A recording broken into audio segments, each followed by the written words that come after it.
Hello, it's Oren Prunkin, and what an amazing day it is. I am going to talk today about content strategy.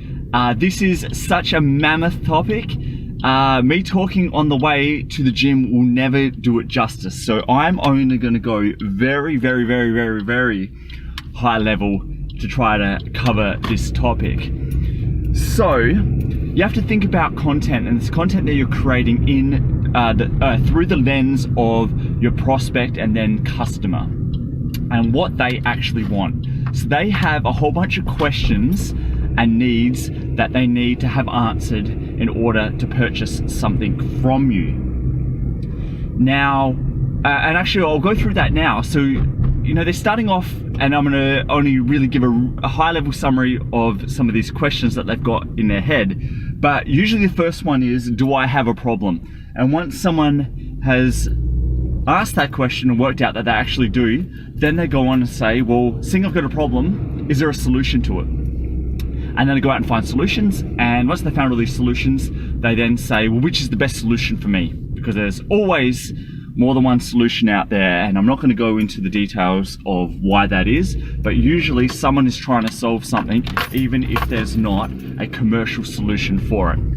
So they found all these solutions, and then they ask questions such as, which is the best solution for me?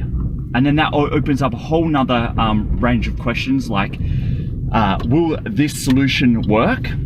If this solution works, will it work for me specifically?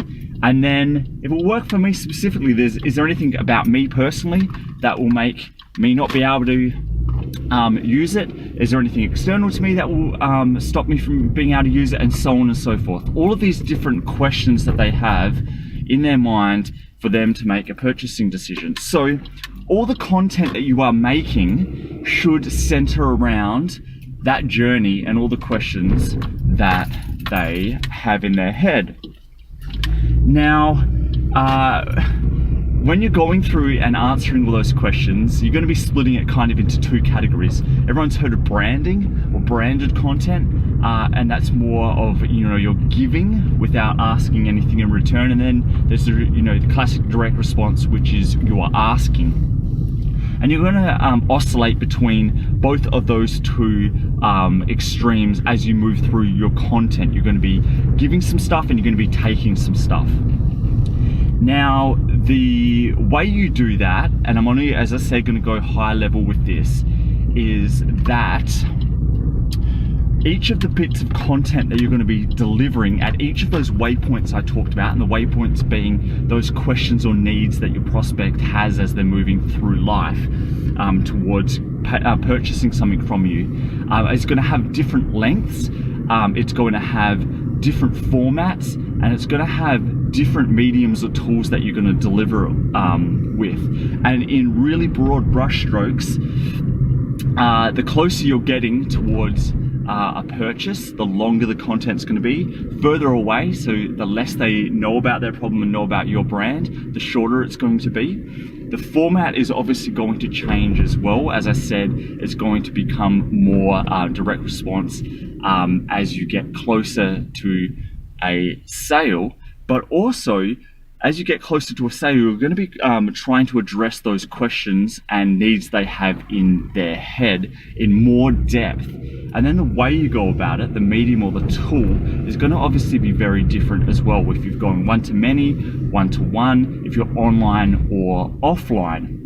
So there's quite a few different considerations you need to think about when creating your content strategy. Not the specific content, but all the content that I do, and it may come across as being random, but it's definitely not. It's very specific about who I'm trying to target. So if you are getting content from me that doesn't seem like it's all that coherent or consistent, it's because I'm targeting someone other than you. So it should all your content and your content strategy should be very specific and have a very specific purpose of what you're trying to achieve.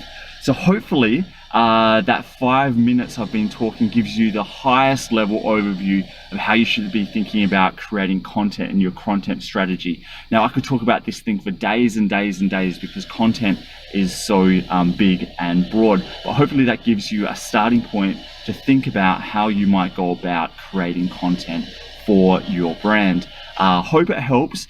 Please let me know how you go with it. Try some stuff out and then hit me back and let me know what the results were. Thanks for listening, and if you like what was on here and want more, please go to orenprunken.com.